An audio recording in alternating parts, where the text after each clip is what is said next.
दोस्तों नमस्कार, मैं हूं आलोक पाठक और आप देख रहे हैं खबर दस्तक। उत्तर प्रदेश में टेट का एग्जाम होने वाला है 5 और 6 सितंबर को।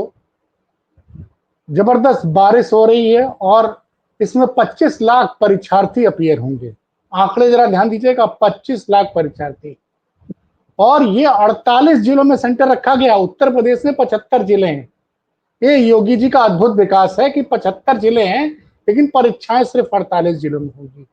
अब एक अगर मैं मानूं कि 2 दिन में 2 फेज में एग्जाम होना है, तो इस बारिश के मौसम में ऐसे कई छात्र हैं जिनका सेंटर 400-400 किलोमीटर दूर पड़ा है। ज्यादातर ग्रामीण परिवेश के लड़के हैं, उनके पास इतना पैसा नहीं होता है कि वो होटल ले सकें। और एक-एक जिले में अगर 30-30 हजार स्टूडेंट आ जाएंगे, तो होटल का रेट कहाँ पहुंच जाएगा।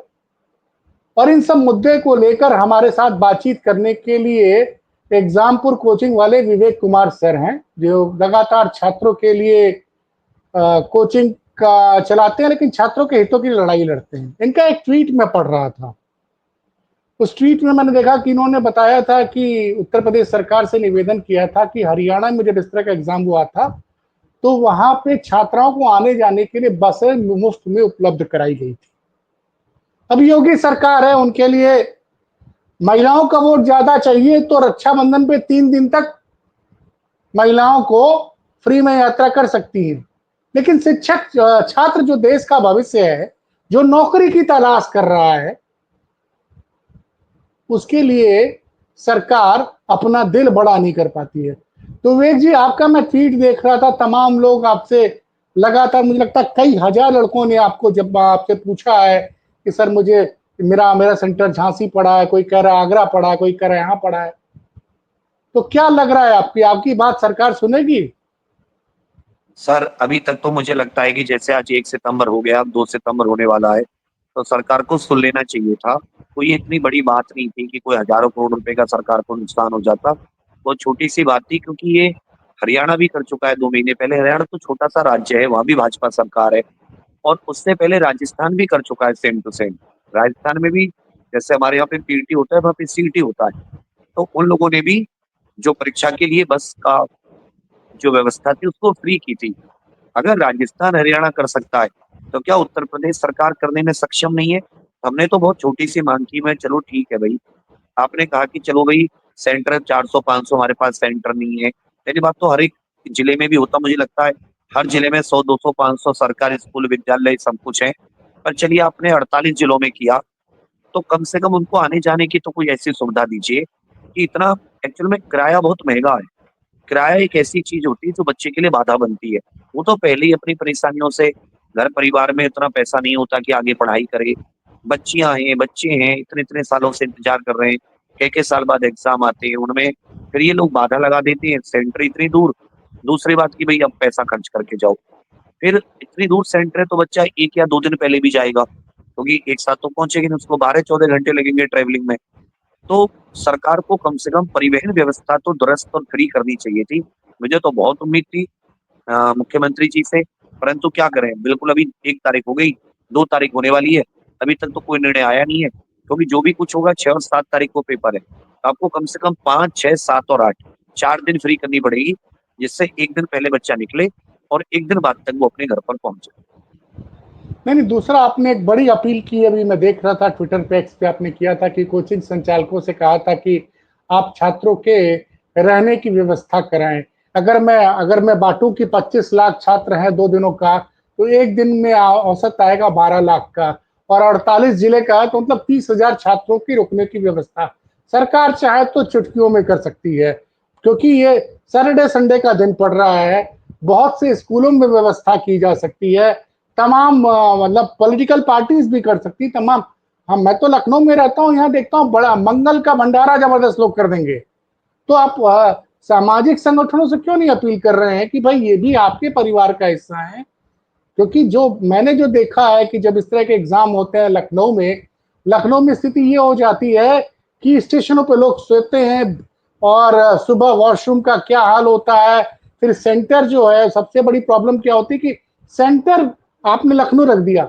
अब लखनऊ में किसी का कृष्णा नगर सेंटर है, किसी का 20 किलोमीटर दूर सेंटर है। और इसमें भी एक जिनके पास कंप्यूटर होगा उन्हीं के यहाँ होगा मुझे लगता है एग्जाम। ये संस्था, नहीं, ये ये एग्जाम ऑफलाइन कौन सी? एग्जाम है। ये ओएमआर आधारित ऑफलाइन एग्जाम है, तो ये अच्छा नॉर्मल अच्छा, स्कूलों में भी पढ़ा होगा। बड़ा हो सकता है। तो अब हमारे साथ उत्तर प्रदेश के वरिष्ठ पत्रकार परवेज जी भी जुड़ चुके हैं। परवेज जी, ये विवेक जी को तो आप पहचान ही रहे होंगे। विवेक जी सुबह से लगातार सरकार से अपील कर रहे हैं कि भाई हरियाणा में, राजस्थान में जब इस तरह की परीक्षाएं होती हैं तो बस में आने जाने की सुविधा मुफ्त दी जाती है। तो पहला तो ये सवाल है कि ये आप इतने साल से पत्रकारिता कर रहे हैं, ये 400 किलोमीटर दूर सेंटर क्यों रखा गया सर, परवेज जी? और देखिए आलोक जी, ये बहुत गंभीर विषय है, क्योंकि विवेक खुद भी अपना प्रतियोगी छात्र हैं और प्रतियोगी आंदोलन चलाते रहते हैं। लेकिन जिस तरह से, चूंकि ये पीईटी का एग्जाम है और ये केवल एलिजिबिलिटी टेस्ट है, इस एग्जाम के जरिए किसी भी बच्चे को कोई नौकरी नहीं मिलने जा रही है। अगले 1 साल में कोई वैकेंसी आएगी कि नहीं आएगी, इसकी कोई गारंटी नहीं है। अरे आप क्या बात कर रहे हैं? इसका आलोक जी, मतलब आप उसकी व्यवहारिक स्थितियों को समझिए। अगले 1 साल में कोई वैकेंसी आएगी कि नहीं आएगी, इसकी कोई गारंटी नहीं। ये हर साल बच्चे को पास करना? जब असल में यूपी ट्रिपल एससी बना, उसके बाद भारतीय जनता पार्टी की जब सरकार बनी और प्रवीर कुमार इसके अध्यक्ष बनाए गए। प्रवीर कुमार ने यह व्यवस्था की। इससे पहले पीईटी की कोई व्यवस्था नहीं थी। इससे पहले एग्जाम होते थे और जो कुछ नौकरियां ऐसी थी जिसमें इंटरव्यू होते थे, जो कुछ नौकरियां ऐसी थी जिनमें इंटरव्यू नहीं होता था, सीधे चयन होता था। ये बेसिकली सुविधाजनक था छात्रों के लिए और जो प्रतियोगी छात्र हैं उनके लिए भी। अब जो इत्तेफाक की बात है कि एक बार आईएएस अफसर बनाए गए, क्या कहते हैं, आयोग के अध्यक्ष, और दूसरी बार आईपीएस अफसर बना दिए गए हैं आयोग के अध्यक्ष, जिनका जमीन से और जमीन की दिक्कतों से और दुश्वारियों से कोई दूर दूर तक का नाता नहीं है। मैं बहुत स्पष्ट तरीके से बात कर रहा हूं। बारिश का मौसम चल रहा है, रोज येलो अलर्ट हो रहा है, और ये एआई का दौर है। क्या कमीशन को इस बात का अंदाजा नहीं था कि सितंबर में मौसम कैसा रहेगा? लखनऊ अवध रीजन में मौसम का पिछले 20 सालों का इतिहास है कि सितंबर में ही बारिश होती है। जो बच्चा या बच्ची एग्जाम देने के लिए, इस परीक्षा के लिए जा रहा है, वो अबब द नायब तहसीलदार है। सबसे बड़ा पद इस परीक्षा के जरिए जिस पर वो प्रतियोगी परीक्षा में हिस्सा लेगा, वो नायब तहसीलदार है। इससे ऊपर का कोई पद नहीं है।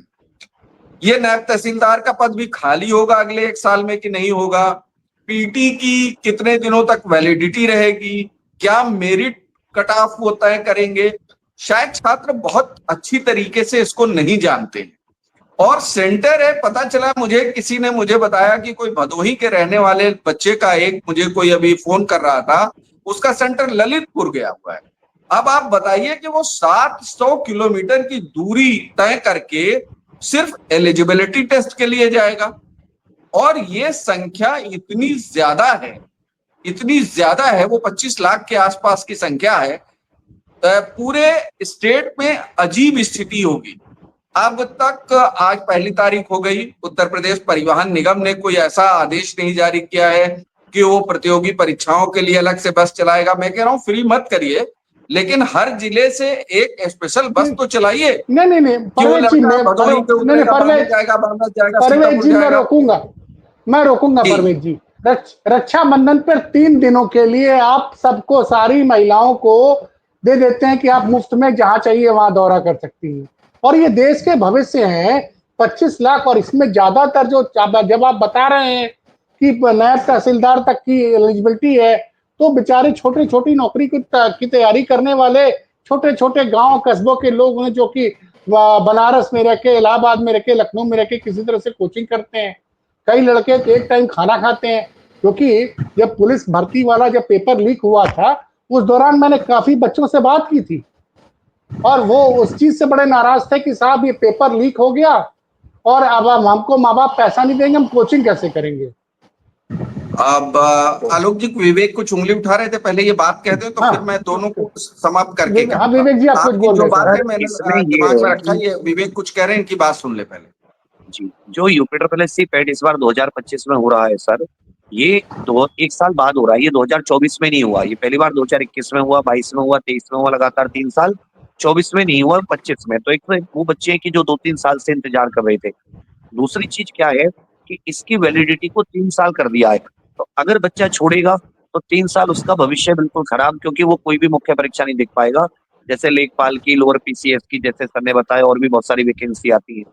अब मुद्दा जो मेन ये है कि 75 जिले थे, आप 75 जिलों में सेंटर बना सकते थे। ऐसा नहीं है कि 75 जिलों में 48 जिले ही उत्तर प्रदेश के हैं, बाकी जिलों में मुख्यालय नहीं है, या बाकी जिलों में प्रशासन नहीं है, डीएम नहीं है, या एसपी नहीं है, पुलिस व्यवस्था नहीं है। सब कुछ है, क्योंकि चुनाव भी तो 75 के 75 जिलों में होते हैं, ग्राम पंचायत से लेके, नगर पालिका से लेके, विधानसभा से लेके, सारे। तो ये तो एक बहुत अजीब डिसीजन था। ये बहुत कुछ जो डिस्टेंस कम हो सकता था। सेकंड एक चीज जो मेरी वो है कि हम लोग फ्री बस सर्विस की मांग क्यों कर रहे हैं, उसका एक कारण है।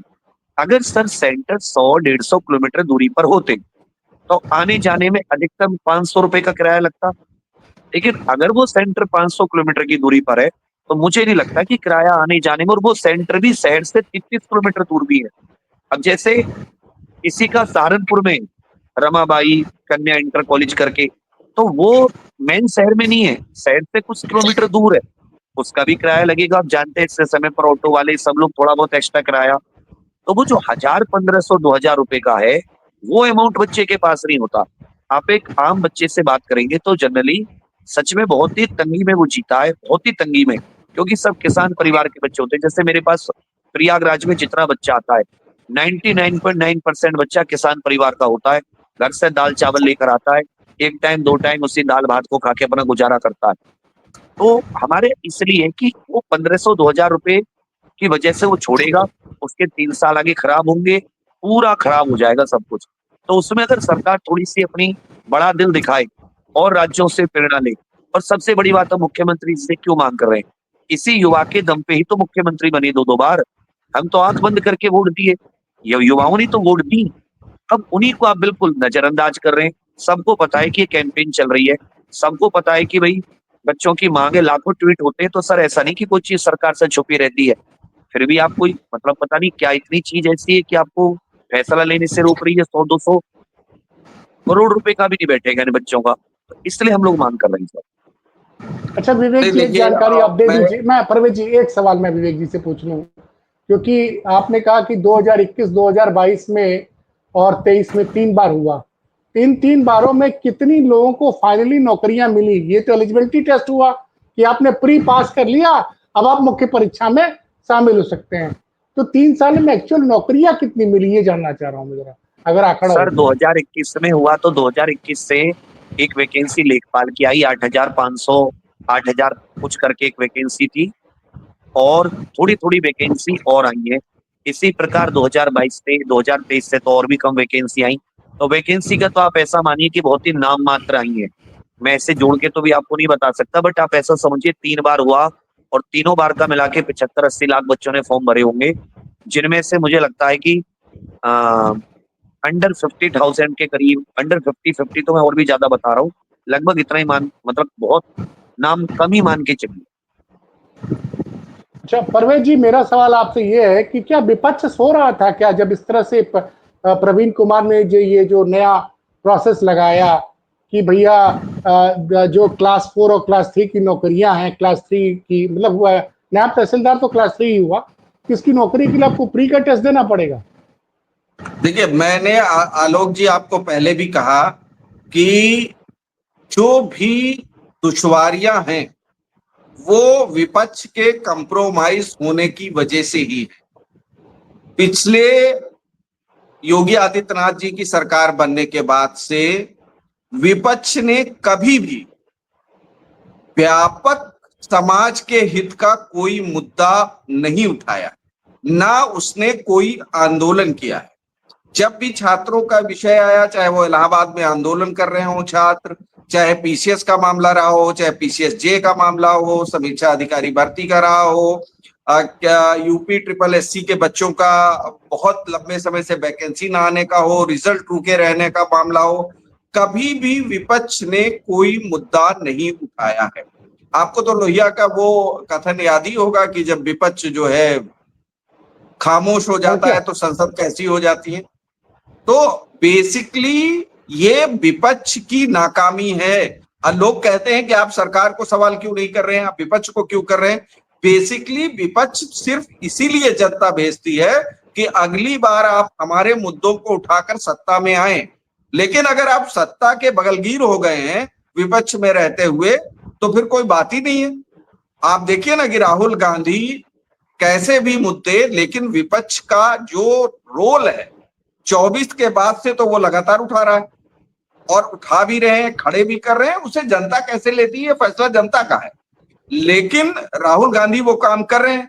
उत्तर प्रदेश का विपक्ष क्यों सोया हुआ रहता है? मैं कहता हूं कि तंजिया भाषा से, ट्वीट से, ट्विटर से ना तो जनहित होता है, ना सरकारों पर कोई अंकुश लगता है। सरकारें तो हमेशा सबकी ऐसी रहती हैं लोग जी, चाहे जिसकी सरकार आए।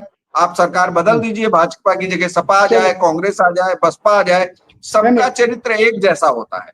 लेकिन एक भी मैं सरप्राइज हूं कि उत्तर प्रदेश की सबसे बड़ी विपक्ष की पार्टी ने इसे अपने सोशल मीडिया के कैंपेन का हिस्सा भी नहीं बनाया है कि 25 लाख छात्र, उसमें लड़कियां भी होंगी, आप अंदाजा करिए।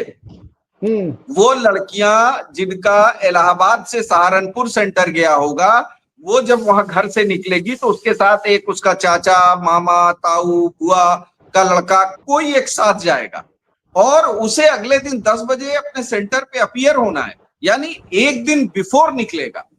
आप अंदाजा करिए उसकी। इस दौरान वो बरसात, मौसम, बस खराब होना, टेम्पो, किस तरह के संकट से वो जूझेगा और या जूझेगी वो लड़की, ये इसका अंदाजा करिए आप। मतलब सिर्फ महसूस करिए। मैं कह रहा हूं कि दो पत्रकार, एक कोचिंग संचालक मिलकर ये बात उठा रहे हैं, सवाल उठा रहे हैं। क्या विपक्ष को ये समझ में नहीं आ रहा है? विवेक इससे पहले ये कह रहे थे कि ट्विटर पर चल रहा है, तो क्या सरकारों को समझ में नहीं आ रहा है? मैं कह रहा हूं क्या ये विपक्ष को नहीं समझ में आ रहा है? नेता प्रतिपक्ष कहाँ खो गए हैं माता प्रसाद पांडे जी? उन्हें नहीं दिखाई दे रहा है कि यही वो लोग हैं जो सरकार से नाराज होकर हमको वोट देते हैं और जब हमसे नाराज होते हैं तो दूसरे दल को वोट देते हैं। तो इस समय तो बच्चों में नाराजगी सार्वजनिक जगह से दिखाई दे रही है। आलोक जी, मैं लखनऊ में ऐसी जगह रहता हूं जहां सबसे ज्यादा कोचिंगे हैं, अलीगंज में आसपास सारी कोचिंगे हैं। लड़का परेशान हाल घूम रहा है कि हम कैसे जाएंगे। एक तो वो कोचिंग के लिए यहाँ पड़ा हुआ है अपने घर से, गांव से, कोई कुशीनगर से, कोई श्रावस्ती से, कोई बस्ती से, यहाँ पड़ा हुआ है लखनऊ में, वो पढ़ाई तैयारी कर रहा है। अब उसे प्री का एग्जाम देने के लिए किसी को झांसी जाना है, किसी को किसी और सेंटर जाना है, किसी को और सेंटर जाना है। और ये जो विवेक बात कह रहे थे कि भाई 47 सेंटर आपको बनाने की क्या जरूरत थी? आप पूरे 75 के 75 जिलों में बनाते। यूपीएससी के पेपर क्यों नहीं लीक होते हैं? बड़े और पेपर क्यों नहीं लीक होते हैं? अभी आपने पुलिस भर्ती में आपने ये तय किया था कि पेपर लीक नहीं कराएंगे, सार्वजनिक पेपर लीक नहीं हुआ। मेरे वर्ड्स को गौर करिएगा। सार्वजनिक पेपर लीक नहीं हुआ तो प्री एग्जाम का पेपर कैसे नहीं, क्यों लीक हो जाएगा भाई? इसमें भी, और इसके तो लीक होने की संभावना कम से कम ना के बराबर होती है, क्योंकि ये प्री एग्जाम है। इसमें किसी भी छात्र को नौकरी नहीं मिलने जा रही है। इसके टॉप, अगर कोई जो टॉपर आएगा प्री का, उसकी भी इस बात की गारंटी नहीं है कि उसको नौकरी मिल जाएगी, अगला एग्जाम उसे फिर देना होगा। तो इस पेपर को लीक होने की ज्यादा संभावना भी नहीं है। कट ऑफ कितनी ऊंची चली जाएगी, बस उससे कोई बहुत फर्क नहीं पड़ने जा रहा है। इतना ही तो फर्क पड़ेगा कि आप एलिजिबल हैं कि नहीं है। एक 5 गुना वैकेंसी की 5 गुना का एक रूल है कि उसके अकॉर्डिंग आप कट ऑफ जारी करेंगे। तो इसमें लीक होने की भी संभावना नहीं थी। तो जब अगर ऐसी संभावना नहीं थी तो यूपी ट्रिपल एससी के चेयरमैन, जो रिटायर्ड पुलिस के अफसर हैं, जिन्हें 36 साल की नौकरी में कभी किसी ने किसी बहुत अच्छे काम के लिए नहीं जाना और वो रिटायर हो गए, हालांकि उनकी पत्नी भी राजस्थान में कुलपति हैं, कलराज जी ने उनको कुलपति बना दिया था और वो बीबीएयू में प्रोफेसर थी। तो मैं ये कह रहा हूं कि उनसे कुछ इस विषय का लेना लाना नहीं है। ये विषय मैंने इसलिए छेड़ा कि वो शिक्षिका हैं, वो समझती हैं कि छात्रों की समस्याएं क्या हैं, तो पति से बात तो करती होंगी कि किस तरह की समस्याएं छात्रों के सामने आने जाने पढ़ने पढ़ाने में होती है। तो आपको इसमें एक आयोग है, आयोग के अध्यक्ष जी मुख्यमंत्री जी से मिलते रहते हैं, उन्हें बताना चाहिए कि भाई 75 के 75 जिलों में ये कराना पड़ेगा। मौसम ऐसा है जिसमें ये मौसम आ रहा है कि सितंबर में अवध के जिलों में बारिश होती है, हम अक्टूबर में ये परीक्षा करा दें, नवरात्रि से पहले करा दें।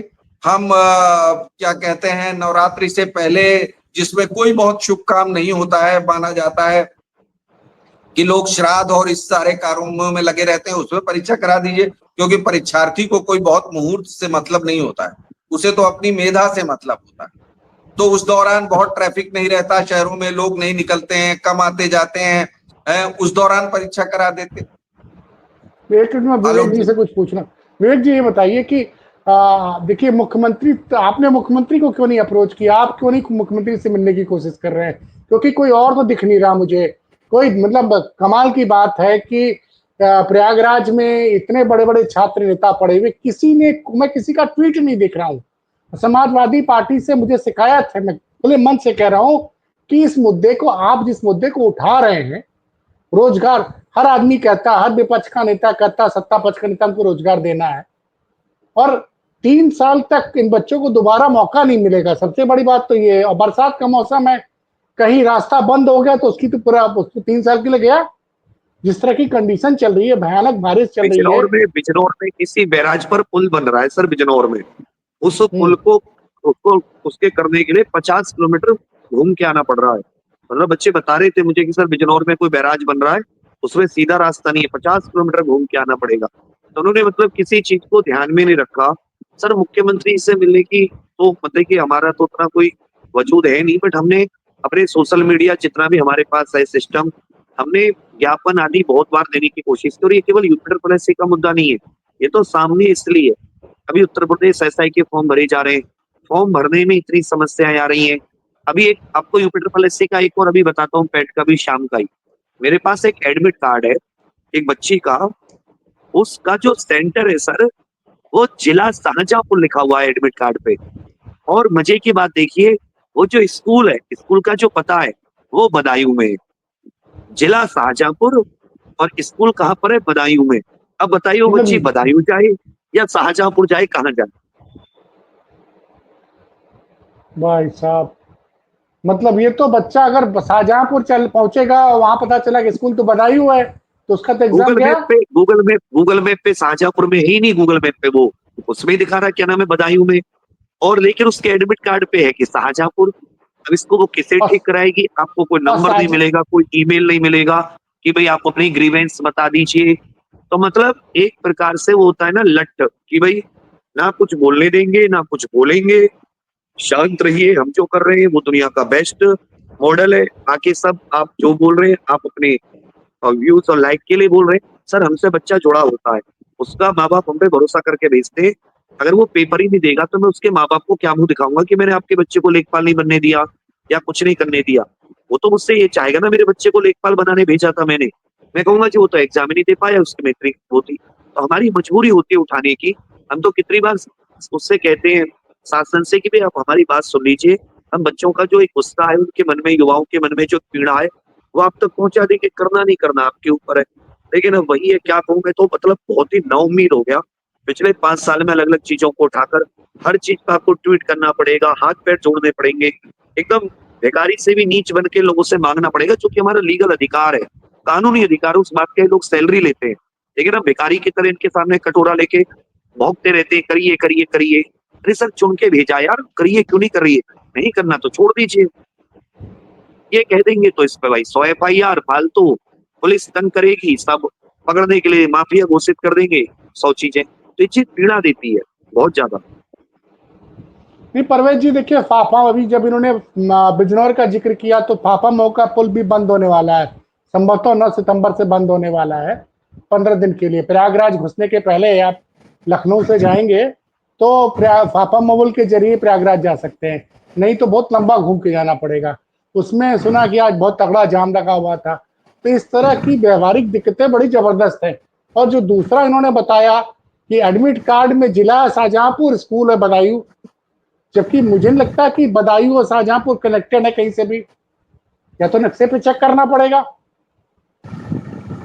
जिला ही अलग है ना सर, जिला ही अलग हो गया बिल्कुल। नहीं, विवेक बता रहे, वो सही बता रहे भाई, बदायूं से शाहजहांपुर की सीमा भी नहीं लगती है। वही मैं भी सोच रहा हूँ, मैं भी इंडिया रोडे की नौकरी में काफी यूपी घुमा हूँ बाई रोड, तो मुझे तो नहीं लग रहा कि शाहजहांपुर से कहीं बरेली के पास बदायूं है, समझ में आता है, उधर हाथरस मान सकते हैं, उधर एटा से सीमा मान सकते हैं, लेकिन पता नहीं। तो इस तरह की व्यवहारिक दिक्कतें। और दूसरी बात यह है कि 25 लाख छात्र हैं, तो सब बहुत से छात्र ट्विटर यूज नहीं करते हैं, तो उनकी परेशानियां तो आप तक पहुंचेंगी ही नहीं ना। जैसे परवेज जी, आपसे लोग फोन कर रहे हैं, विवेक जी को ट्वीट कर रहे हैं, हर छात्र को तो आपका नंबर और ट्विटर हैंडल पता नहीं है आप दोनों लोग का, वो कहाँ जाए। अब आलोक जी, मैं हमेशा से ये बात कहता रहता हूँ, आपके और भी प्लेटफॉर्म पर मैंने ये बात कही है कि बेसिकली जब भी सरकारें और ऐसे पद नौकरशाहों के हाथ में चले जाते हैं, तब यही स्थितियां पैदा होती। इसकी जगह पे अभी कोई शिक्षाविद, अच्छा शिक्षाविद इस पद पर होता, जो बच्चों को पढ़ा कर आया होता 10-20 साल, तो उसे ये समझ में आता कि बच्चों के सामने प्रॉब्लम्स क्या क्या होती हैं, कैसी कैसी होती हैं। परीक्षा की नीति बनाते समय शायद वो इस बात का ध्यान रख पाता। नहीं परवेज जी, मैं आपकी इस बात से सहमत नहीं हूँ। आईएएस आईपीएस भी तो इसी समाज में रहते हैं, फील्ड पोस्टिंग होती है, जनता के साथ इंटरेक्शन होता है। अगर इतने साल नौकरी करने के बाद किसी सीनियर आईएएस, रिटायर्ड आईएएस को उत्तर प्रदेश की वास्तविक स्थिति का एहसास नहीं है, तो क्या उसने एसी चैम्बर में नौकरी की है क्या पूरी जिंदगी?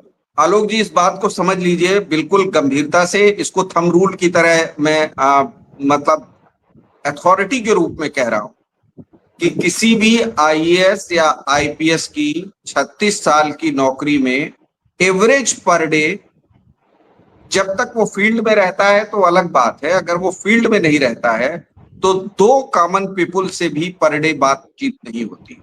अब आप उसको 365 इंटू 36 साल से जोड़कर देख लीजिए। जब भी वो फील्ड में नहीं रहता है तब भी उससे दो कॉमन पीपुल की बात कर रहा हूं मैं, से भी बात नहीं होती है। उसकी बातचीत या तो तथाकथित पत्रकारों से होती है, तथाकथित समाज सेवकों से होती है, पॉलिटिशियन से होती है, लेकिन 2 कॉमन पीपुल से भी नहीं होती। तो उन्हें तजुर्बा तो कुछ होता नहीं है भाई साहब। देखिए, इस पर तो मुझे कोई संदेह है नहीं। उन्हें, हाँ ये सही है कि वो एक परीक्षा पास करके आते हैं, उनके पास बढ़िया सा डंडा होता है और उससे वो समाज को हाँकते हैं। अंग्रेज यही रूल हमारे ऊपर लागू करके गए थे, लॉर्ड मैकाले की परीक्षा पद्धति अभी भी लागू है, वो सब कुछ उसी तरीके से चल रहा है। तो मेरा अपना अब भी मानना है कि कमीशंस में जहां भर्ती होती हो और जो छात्रों से जुड़े हुए मुद्दे हों, वहां पर शिक्षा के विशेषज्ञों की नियुक्ति होना चाहिए, ब्यूरोक्रेट्स की नहीं। चलिए, अच्छा विवेक जी, अंत में आपसे एक सवाल है कि ये जो परवेज जी कह रहे हैं कि ये परेशानियां हैं, लेकिन पुराने जो मतलब जब समाजवादी पार्टी की सरकार थी, उन्होंने कुछ शिक्षाविदों को अपॉइंट किया था चेयरमैन बना के, तब उनके ऊपर गंभीर तरह के आरोप लगे थे। अब योगी सरकार दावा करती है कि हम पूरी तरह से पारदर्शी, ट्रांसपेरेंट भर्ती करते हैं, तो इस दावे में कितना? आलोक जी, मैं आपको बीच में रोक दूं, माफ करिएगा। समाजवादी पार्टी ने किसी भी शिक्षाविद को कभी भी आयोग में नियुक्त नहीं किया। किसी भी शिक्षाविद को, मैं चुनौती के साथ कह रहा हूं, किसी भी शिक्षाविद को, क्योंकि मेरा अपना एक्सपीरियंस बहुत गहराई से है इस मामले में, तो किसी भी शिक्षाविद को समाजवादी पार्टी ने कभी नहीं रोका। आयोग जब समाजवादी पार्टी ने बनाया था यूपी SSS, पहले आयोग के अध्यक्ष राजकिशोर यादव थे, जो आईएएस, रिटायर्ड आईएएस थे। नहीं, पब्लिक सर्विस कमीशन के चेयरमैन तो अनिल यादव बनाए गए थे। कमीशन में जिन यादव जी को नियुक्त किया गया था वो कभी शिक्षाविद नहीं थे। मैं फिर आप तो कि बातचीत राजनीतिक हो जाएगी, इसलिए मैं उसको आगे नहीं बढ़ाना चाहता हूं। मैंने पहले भी आपसे कहा है कि नियुक्तियां शिक्षाविद की होना चाहिए। मैंने नाम की बात नहीं की है। समाजवादी पार्टी ने एक अच्छा काम किया था अपने जमाने में, पावर कारपोरेशन में एक इंजीनियर को चेयरमैन बनाया था और उसका परिणाम भी समाजवादी पार्टी की सरकार में बिजली की बेहतरी के रूप में दिखाई दिया था। बाकी किसी आयोग में नहीं बनाया उन्होंने। क्या कहते हैं, ये उच्च शिक्षा आयोग गठित किया था समाजवादी पार्टी ने, सारे समाजवादी पार्टी के नेताओं की पत्नियों को आयोग का मेंबर बना दिया था। तो ये मत कहिए कि समाजवादी पार्टी ने अच्छा किया था। कोई भी राजनीतिक दल अभी गंभीरता से शिक्षा और नौकरी दोनों के लिए विशेषज्ञता पर काम नहीं कर रहा है। परीक्षाएं पारदर्शी हो रही हैं, कैसी हो रही हैं, मेरा इससे कोई लेना लादना नहीं है। मेरा नीतिगत सवाल है जी। मैं जरा विवेक जी से कुछ पूछ लूं क्योंकि इनके पास समय कम है।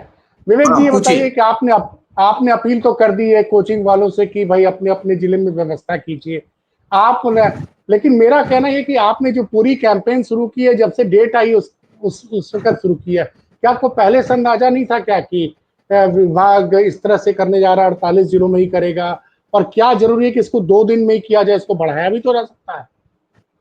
सर बिल्कुल आप सही कह रहे हैं, क्योंकि यूपी जो पुलिस कांस्टेबल का एग्जाम था वो 10 शिफ्ट में हुआ था, 5 दिन चला था, और 5 दिन 23 से 31 मतलब 8 से 9 दिनों में बटा हुआ था।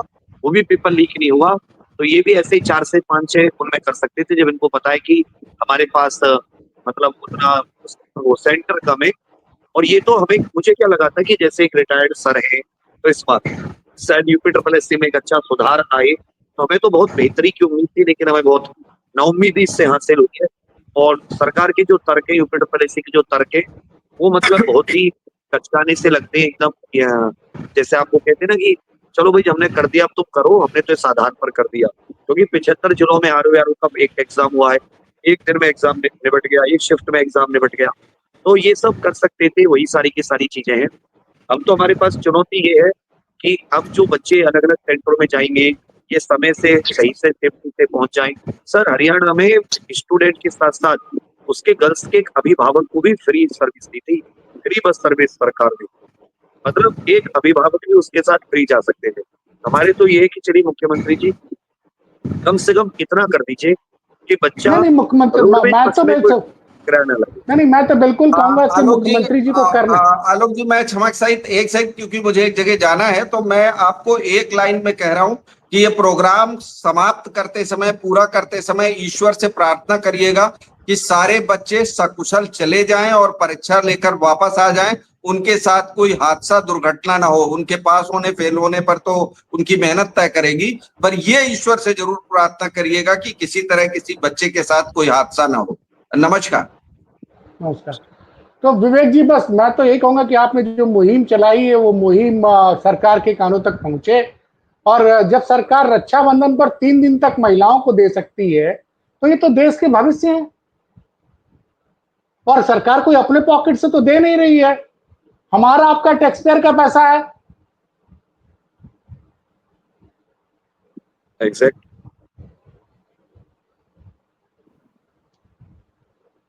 तो विवेक जी, और कुछ मतलब अगर यूपी का कोई इस वीडियो को देख के कोई छात्र आपसे संपर्क करना चाहे तो कैसे कर सकता है? मान लीजिए जो ट्विटर पे या फेसबुक। ट्विटर हैंडल है मेरा, ट्विटर हैंडल पे आ सकता है, वहीं से मैं, क्योंकि फोन वगैरह तो मैं इतने आते हैं तो उतना मैं उठा नहीं पाता हूँ उतना। और बाकी भी हमने लिस्ट प्रिपेयर कर ली है पूरी 48 के 48 जिलों की, लगभग 10 से 15 जिलों में कुछ ना कुछ इंतजाम भी छोटा छोटा कर रहे हैं, कहीं 5 लाइब्रेरी, कहीं 4 लाइब्रेरी, ऐसे करके। तो हमसे जितना अपने जितने कोचिंग शिक्षक समाज से जितना पॉसिबल हो पाएगा, संभव हो पाएगा, हम लोग इसमें बच्चों की मदद करेंगे। और बस यही है सर कि सरकार मतलब समझ ले इस बात को, तो फ्री कर दे तो बहुत ज्यादा अच्छा रहेगा। चलिए विवेक जी, ने बड़ी सटीक जानकारी दी, इस समय देने के लिए बहुत बहुत धन्यवाद।